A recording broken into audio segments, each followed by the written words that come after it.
ಚುನಾವಣೆ ಹೊತ್ತಿನಲ್ಲಿ ಲೋಕಸಭೆ ಚುನಾವಣೆಗೆ ಸಿದ್ಧತೆಯನ್ನ ಮಾಡಿಕೊಳ್ತಾ ಇರುವಂತಹ ಬಿಜೆಪಿಯ ವಿರುದ್ಧ ಇವತ್ತು ಕಾಂಗ್ರೆಸ್ ದೊಡ್ಡದಾದಂತಹ ಅಸ್ತ್ರವನ್ನ ಪ್ರಯೋಗಿಸಿದೆ. ಅದು ಅಂತಿಂತ ಅಸ್ತ್ರ ಅಲ್ಲ, ಅದು 1800 ಕೋಟಿ ರೂಪಾಯಿಯ ಕಪ್ಪ ಆರೋಪ. ಅದು ಬಿಎಸ್ವೈ ಸಿಎಂ ಆಗಿದ್ದಾಗ ಬಿಜೆಪಿ ವರಿಷ್ಠರಿಗೆ ಸಾವಿರಾರು ಕೋಟಿ ರೂಪಾಯಿಯ ಹಣವನ್ನ ನೀಡಿದ್ದಾರೆ, ಕಪ್ಪ ಕಾಣಿಕೆಯನ್ನ ಕೊಟ್ಟಿದ್ದಾರೆ. ಆ ಕೊಟ್ಟಿರುವಂತಹ ಎಲ್ಲಾ ಕಾಣಿಕೆಯ ಬಗ್ಗೆ ಕಪ್ಪ ಕಾಣಿಕೆಯ ಡೈರಿ ಸಮೇತವಾಗಿ ಕಾಂಗ್ರೆಸ್ ಅಲ್ಲಿ ಡೈರಿಯನ್ನ ರಿಲೀಸ್ ಮಾಡ್ತಾ ಇದೆ. ಬಿಎಸ್ವೈ ಬರೆದಿದ್ದು ಎನ್ನಲಾದ ಡೈರಿಯನ್ನ ಕಾಂಗ್ರೆಸ್ ಬಿಡುಗಡೆ ಮಾಡ್ತಾ ಇದೆ. ಸುರ್ಜೇವಾಲಾ ಮ್ಯಾಗಝಿನ್ ಒಂದರ ವರದಿಯನ್ನ ಪ್ರಸ್ತಾಪಿಸಿ ತನಿಖೆಗೆ ಆಗ್ರಹಿಸ್ತಾ ಇದ್ದಾರೆ. ಇನ್ನು ಡೈರಿಯ ತನಿಖೆಗೆ ವಹಿಸುವಂತೆ ಐಸಿಸಿ ವಕ್ತಾರ ರಣದೀಪ್ ಸುರ್ಜೇವಾಲಾ ಒತ್ತಾಯವನ್ನ ಮಾಡ್ತಾ ಇದ್ದಾರೆ ಬಿಜೆಪಿಗೆ. ಇದು ಬಿಎಸ್ ಯಡಿಯೂರಪ್ಪ ವಿರುದ್ಧ ಕೇಳಿ ಬರ್ತಾ ಇರುವಂತಹ 1800 ಕೋಟಿ ರೂಪಾಯಿಯ ಕಪ್ಪ ಕಾಣಿಕೆಯ ಗಂಭೀರ ಆರೋಪ. ಇವತ್ತು ಸುರ್ಜೇವಾಲಾ ರಿಲೀಸ್ ಮಾಡಿರುವಂತಹ ರಣದೀಪ್ ಸುರ್ಜೇವಾಲಾ ರಿಲೀಸ್ ಮಾಡಿರುವಂತಹ ಡೈರಿ, ಅದು ಯಡಿಯೂರಪ್ಪ ಅವರು ಬರೆದಿರುವಂತಹ ಡೈರಿ ಎನ್ನಲಾಗ್ತಾ ಇದೆ. ಒಂದು ಮ್ಯಾಗಝಿನ್ ಅಲ್ಲಿ ಬಂದಿರುವಂತಹ ವರದಿಯನ್ನ ಉಲ್ಲೇಖಿಸಿ ಇವತ್ತು ಸುರ್ಜೇವಾಲಾ ಅವರು ಪತ್ರಿಕಾಗೋಷ್ಠಿ ನಡೆಸ್ತಾ ಇದ್ದಂತಹ ಸಂದರ್ಭದಲ್ಲಿ ಯಡಿಯೂರಪ್ಪ ಅವರು ಸಿಎಂ ಆಗಿದ್ದಂತಹ ಸಂದರ್ಭದಲ್ಲಿ ರಾಷ್ಟ್ರೀಯ ನಾಯಕರಿಗೆ, ಬಿಜೆಪಿಯ ರಾಷ್ಟ್ರೀಯ ನಾಯಕರಿಗೆ ಸಾವಿರಾರು ಕೋಟಿ ರೂಪಾಯಿಯಲ್ಲಿ ಕಪ್ಪ ಹಣವನ್ನ ಕೊಟ್ಟಿದ್ದಾರೆ ಅನ್ನುವಂತಹ ಮಾತುಗಳನ್ನು ಹೇಳ್ತಾ ಇದ್ರು. ಮ್ಯಾಗಝಿನ್ ಒಂದರಲ್ಲಿ ಬಂದಿರುವಂತಹ ವರದಿ ಅದು. ಆ ವರದಿಯನ್ನ ಪ್ರಸ್ತಾಪಿಸಿ ತನಿಖೆಗೆ ಆಗ್ರಹಿಸ್ತಾ ಇದ್ದಾರೆ ರಣದೀಪ್ ಸುರ್ಜೇವಾಲಾ. 1800 ಕೋಟಿ ರೂಪಾಯಿಯ ಕಪ್ಪ ಕಾಣಿಕೆಯನ್ನ ರಾಷ್ಟ್ರೀಯ ನಾಯಕರುಗಳಿಗೆ ಯಡಿಯೂರಪ್ಪ ತಲುಪಿಸಿದ್ರು. ಅವರು ಸಿಎಂ ಆಗಿದ್ದಂತಹ ಸಂದರ್ಭದಲ್ಲಿ ಕೊಟ್ಟಿರುವಂತಹ ಕಪ್ಪ ಕಾಣಿಕೆ ಇದು ಅನ್ನುವಂತ ಗಂಭೀರ ಆರೋಪ ಮಾಡ್ತಾ ಇದ್ದಾರೆ. ಇನ್ನು ಬಿಜೆಪಿ ಹೈಕಮಾಂಡ್ಗೆ 1800 ಕೋಟಿ ಕಪ್ಪ ಕಾಣಿಕೆಯನ್ನ ಕೊಟ್ಟಂತ ಆಪಾದನೆಯನ್ನ ಎದುರಿಸ್ತಾ ಇದ್ದಾರೆ ಯಡಿಯೂರಪ್ಪ. ಅಂತದೊಂದು ಆರೋಪವನ್ನ ಕಾಂಗ್ರೆಸ್ ಮಾಡ್ತಾ ಇದೆ. ಬಿಜೆಪಿ ಕೇಂದ್ರ ಚುನಾವಣಾ ಸಮಿತಿಗೆ 1000 ಕೋಟಿ ರೂಪಾಯಿಯನ್ನ ಕೊಟ್ಟಿದ್ದಾರೆ. ಇನ್ನು ಕೇಂದ್ರ ಗೃಹ ಸಚಿವ ರಾಜನಾಥ್ ಸಿಂಗ್ಗೆ 100 ಕೋಟಿ ರೂಪಾಯಿ, ಕೇಂದ್ರ ಸಚಿವ ಅರುಣ್ ಜೇಟ್ಲಿ, ನಿತಿನ್ ಗಡ್ಕರಿಗೆ ತಲಾ 150 ಕೋಟಿ ರೂಪಾಯಿ. ಇನ್ನು ಕೇಂದ್ರ ಸಚಿವ ನಿತಿನ್ ಗಡ್ಕರಿ ಮಗಳ ಮದುವೆಗೆ ಅಂತಾನೆ 10 ಕೋಟಿ ರೂಪಾಯಿಯನ್ನ ಸಂದಾಯ ಮಾಡಿದ್ದಾರಂತೆ. ಇನ್ನು ಅಡ್ವಾಣಿ, ಹಿರಿಯ ನಾಯಕರಾಗಿದ್ದಂತಹ ಅಡ್ವಾಣಿ, ಮುರಳಿ ಮನೋಹರ್ ಜೋಶಿ ಅವರಿಗೆ ತಲಾ 50 ಕೋಟಿ ರೂಪಾಯಿಯನ್ನ ಕೊಟ್ಟಿದ್ದಾರಂತೆ. ಪ್ರತಿಯೊಂದು ಪೇಜ್ ಮೇಲೆ ಬಿಎಸ್ವೈ ಅವರ ಹಸ್ತಾಕ್ಷರ ಇದೆ ಎನ್ನುವಂತಹ ಆರೋಪ ಕೇಳಿ ಬರ್ತಾ ಇದೆ. ಇನ್ನು ಬಿಜೆಪಿ ರಾಜ್ಯಾಧ್ಯಕ್ಷ ಯಡಿಯೂರಪ್ಪ ಕೇಸ್ ಪರ ವಕಾಲತ್ತಿಗೆ 50 ಕೋಟಿ ರೂಪಾಯಿ ಕೂಡ ಸಂದಾಯ ಆಗಿದೆ ಎನ್ನುವಂತಹ ವಿಚಾರ ಸದ್ಯ ಗೊತ್ತಾಗ್ತಾ ಹೋಗ್ತಾ ಇದೆ. ಇದು ಬಿಜೆಪಿ ವಿರುದ್ಧ ಕಾಂಗ್ರೆಸ್ ಪ್ರಯೋಗಿಸ್ತಾ ಇರುವಂತಹ ಕಪ್ಪ ಕಾಣಿಕೆ ಹಣದ ಡೈರಿ ವಿಚಾರ ಇದು. ಲೋಕಸಭೆ ಚುನಾವಣೆಗೆ ಬಿಜೆಪಿ ಭರ್ಜರಿ ತಯಾರಿಯನ್ನ ಮಾಡ್ಕೊಳ್ತಾ ಇದೆ. ನಿನ್ನೆಯಷ್ಟೇ ಮೊದಲ ಹಂತದ ಅಭ್ಯರ್ಥಿಗಳ ಪಟ್ಟಿಯನ್ನ ರಿಲೀಸ್ ಮಾಡಿತ್ತು. ಇಂತಹ ಸಂದರ್ಭದಲ್ಲೇ ಮ್ಯಾಗಝಿನ್ ಒಂದರಲ್ಲಿ ಬಂದಿರುವಂತಹ ವರದಿಯನ್ನ ಪ್ರಸ್ತಾಪಿಸಿ ಕಾಂಗ್ರೆಸ್ನ ರಣದೀಪ್ ಸುರ್ಜೇವಾಲಾ ಮಾಡಿರುವಂತಹ ಆರೋಪ ಇದು. ಕೇಂದ್ರದ ನಾಯಕರುಗಳಿಗೆ ಯಾವ್ಯಾವ ರೀತಿಯಾಗಿ ಬಿಎಸ್ವೈ ಹಣ ಕೊಡ್ತಾ ಇದ್ರು ಅಂತ. ಇನ್ನು ಈ ಡೈರಿ ವಿಚಾರ ಇದೆಯಲ್ಲ, ಇದು ಐಟಿ ಇಲಾಖೆಯ ಬಳಿ ಹಲವಾರು ವರ್ಷಗಳಿಂದ ಈ ಡೈರಿ ಇದೆ. ದಿವಂಗತ ಅನಂತಕುಮಾರ್ ಮತ್ತು ಬಿಎಸ್ವೈ ಅಂದು ಮಾತನಾಡಿದ್ರು. ಕಾರ್ಯಕ್ರಮವೊಂದರಲ್ಲಿ ಮಾತನಾಡಿದಂತಹ ವಿಡಿಯೋ ಕೂಡ ಕ್ಯಾಮೆರಾಗಳಲ್ಲಿ ರೆಕಾರ್ಡ್ ಆಗಿತ್ತು. ಆವತ್ತು ಅವರಿಬ್ಬರು ಮಾತನಾಡಿಕೊಂಡಿದ್ದಂತಹ ಡೈರಿ ಇದೇನಾ ಅಂತ ಹೇಳಿ ಸ್ಪಷ್ಟಪಡಿಸಲಿ ಎನ್ನುವಂತಹ ಮಾತುಗಳನ್ನ ಕಾಂಗ್ರೆಸ್ ಹೇಳ್ತಾ ಇದೆ.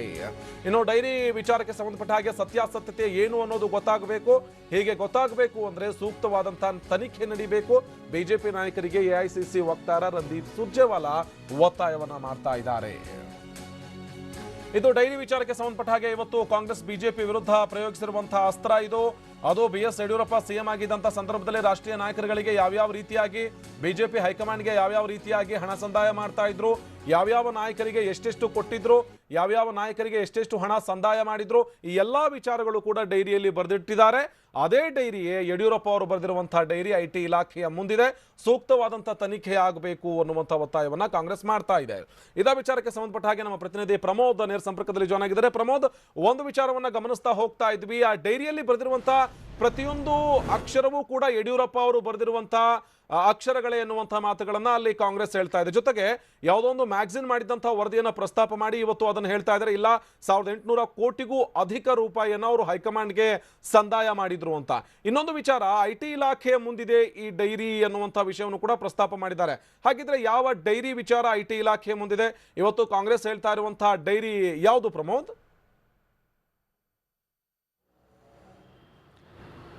ಆನಂದ್, ಮೊದಲನೇದಾಗಿ ಈಗ ಭ್ರಷ್ಟಾಚಾರದ ಭೂತ ಅಥವಾ ಡೈರಿ ಭೂತ ಈಗ ಯಡಿಯೂರಪ್ಪನವರ ಕಾಲನ್ನ ಕೂಡ ಸುತ್ತಿಸ್ಕೋತಾ ಇದೆ. ಒಂದಂತೂ ಸತ್ಯ, ಪ್ರಮುಖವಾಗಿ ಚುನಾವಣಾ ಸಂದರ್ಭ ಹತ್ರ ಬರ್ತಾ ಇದ್ದಂತೆ ಆರೋಪ ಪ್ರತ್ಯಾರೋಪ ಕೂಡ ಜೋರಾಗಿದೆ.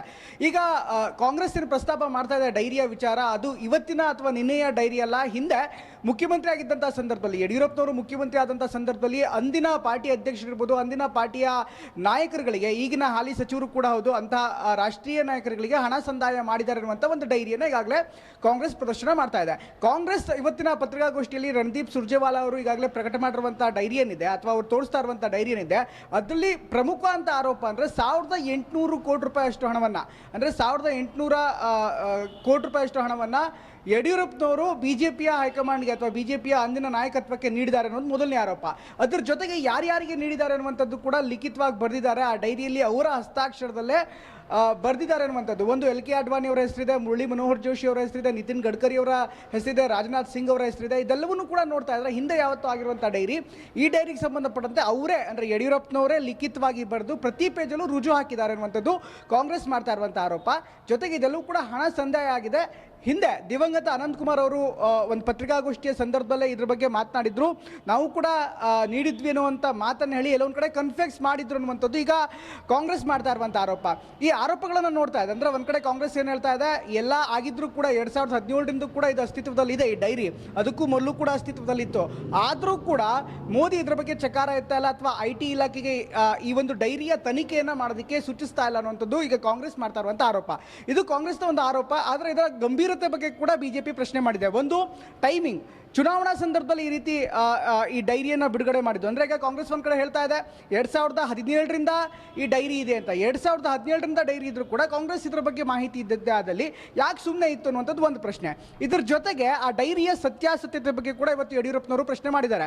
ಯಡಿಯೂರಪ್ಪನವರು ಅವರು ಪತ್ರಿಕಾ ಸ್ಟೇಟ್ಮೆಂಟನ್ನು ನೀಡುವಂಥ ಸಂದರ್ಭದಲ್ಲಿ ಇದು ಕಪೋಲ ಕಲ್ಪಿತ ಡೈರಿ, ಜೊತೆಗೆ ಆ ಹಸ್ತಾಕ್ಷರ ಏನಿದೆ ಹಸ್ತಾಕ್ಷರವೆಲ್ಲೂ ಕೂಡ ಸುಳ್ಳು, ನಕಲಿ ಆಗಿರುವಂಥದ್ದು, ಜೊತೆಗೆ ಸಹಿ ಕೂಡ ನಕಲಿ ಅನ್ನುವಂಥದ್ದು ಈಗ ಯಡಿಯೂರಪ್ಪ ನೀಡ್ತಾ ಇರುವಂತಹ ಪ್ರಶ್ನೆ. ಇದರ ಜೊತೆಗೆ ಅಲ್ಲಿ ಮತ್ತೊಂದು ಪ್ರಶ್ನೆ ಬರುತ್ತೆ, IT ಇಲಾಖೆ ಹಾಗಾದ್ರೆ ತನಿಖೆ ಮಾಡಿಲ್ವಾ ಇದನ್ನ ಅನ್ನುವಂಥದ್ದು.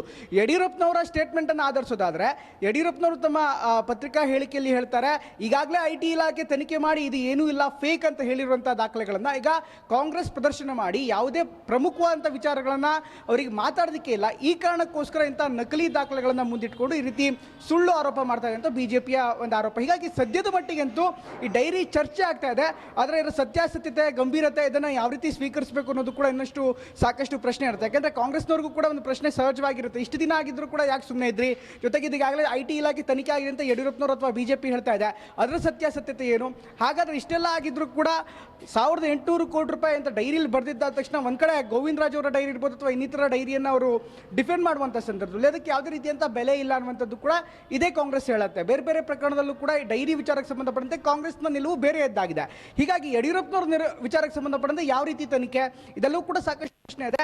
ಒಂದೇತು ಚುನಾವಣಾ ಸಂದರ್ಭ ಆಗಿರುವಂತಹ ಹಿನ್ನೆಲೆಯಲ್ಲಿ, ಚುನಾವಣೆ ಸಮಯ ಆಗಿರುವಂತಹ ಹಿನ್ನೆಲೆಯಲ್ಲಿ ಈಗ ಬಿಜೆಪಿ ಮತ್ತೆ ಕಾಂಗ್ರೆಸ್ ಆರೋಪ ಪ್ರತ್ಯಾರೋಪದಲ್ಲಿ ನಿರತವಾಗಿವೆ. ಆನಂದ್, ಇನ್ನೊಂದು ವಿಚಾರ ಪ್ರಮೋದ್ ಇಲ್ಲಿ ಗಮನಿಸಬೇಕಾಗಿರುವಂಥದ್ದು, ದಿವಂಗತ ಅನಂತಕುಮಾರ್ ಅವರು ಜೊತೆಗೆ ಯಡಿಯೂರಪ್ಪ ಅವರು ಮಾತನಾಡುವಂಥ ಸಂದರ್ಭದಲ್ಲಿ ಏನು ಕ್ಯಾಮ್ರಾದಲ್ಲಿ ಅದು ರೆಕಾರ್ಡ್ ಆಗಿತ್ತು, ಮಾತನಾಡುವಂಥ ಆಡಿಯೋ ನಾವು ಕೂಡ ಕೊಡ್ತೀವಪ್ಪ, ಆದರೆ ಡೈರಿನಲ್ಲಿ ಬರ್ದಿಡ್ತಾರಾ ಅನ್ನುವಂಥ ಮಟ್ಟಿಗಿನ ಆಡಿಯೋ ಒಂದು ರೆಕಾರ್ಡ್ ಆಗಿತ್ತು. ಅದಕ್ಕೆ ಸಂಬಂಧಪಟ್ಟ ಹಾಗೆಯೂ ಕೂಡ ಕಾಂಗ್ರೆಸ್ ಕೇಳ್ತಾ ಇದೆ, ಅವತ್ತೇನವ್ರು ಮಾತಾಡಿದ್ರು ಅದೇ ವಿಚಾರಕ್ಕೆ ಸಂಬಂಧಪಟ್ಟ ಹಾಗಿನ ಡೈರಿಯಾ ಇದು, ಇದರ ಸತ್ಯಾಸತ್ಯತೆ ಗೊತ್ತಾಗ್ಲಿ ಅನ್ನುವಂಥ ವಿಚಾರ. ಆದರೆ ಯಡಿಯೂರಪ್ಪ ಹೇಳ್ತಾ ಇದ್ರೆ ಇಲ್ಲ IT ಇಲಾಖೆ ಇದನ್ನ ತನಿಖೆ ಮಾಡಿದೆ ಅನ್ನುವಂಥ ವಿಚಾರ. ನಿಜವಾಗ್ಲೂ ಕೂಡ IT ಇಲಾಖೆ ಮುಂದೆ ಇಂಥದ್ದೊಂದು ಡೈರಿ ಇದೆಯಾ ಅಥವಾ ಆ ಡೈರಿ ವಿಚಾರಕ್ಕೆ ಸಂಬಂಧಪಟ್ಟ ಹಾಗೆ IT ಇಲಾಖೆ ಏನಾದರೂ ತನಿಖೆ ಮಾಡಿದೆಯಾ ಪ್ರಮೋದ್?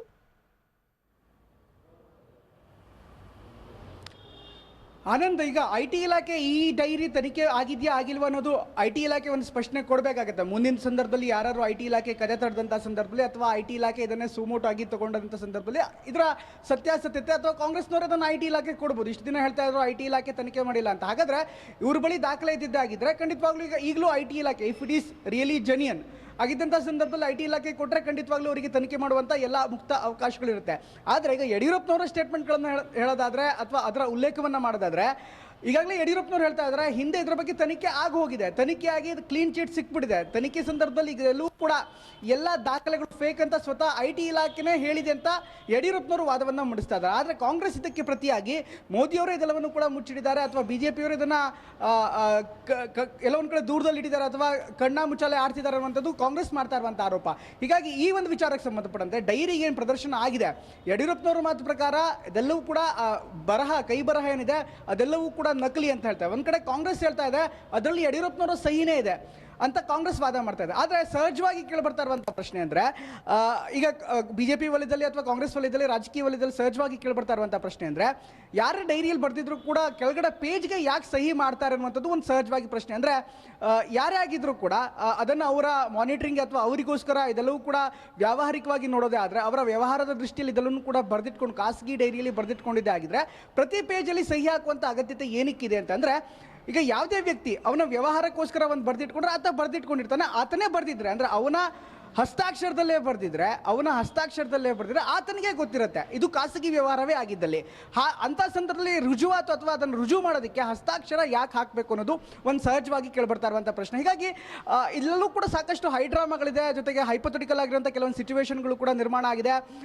ಇದನ್ನ ಖಂಡಿತವಾಗ್ಲೂ ಆ ಡೈರಿ ವಿಚಾರದಲ್ಲಿ ಸಾಕಷ್ಟು ಪ್ರಶ್ನೆಗಳಿದೆ. ಆದರೆ ಡೈರಿಯ ಸತ್ಯಾಸತ್ಯತೆ, ಗಂಭೀರತೆ, ಜೊತೆಗೆ ಅದನ್ನು ರಿಲೀಸ್ ಮಾಡಿರೋ ಸಮಯ ಅದು ಕೂಡ ಒಂದು ಪ್ರಶ್ನಾರ್ಹ, ಅದು ಕೂಡ ಸಾಕಷ್ಟು ಚರ್ಚೆಯನ್ನು ಹುಟ್ಟಾಗ್ತಾ ಇದೆ. ಆನಂದ್, ಧನ್ಯವಾದ ಪ್ರಮೋದ್ ಮಾಹಿತಿಗಾಗಿ.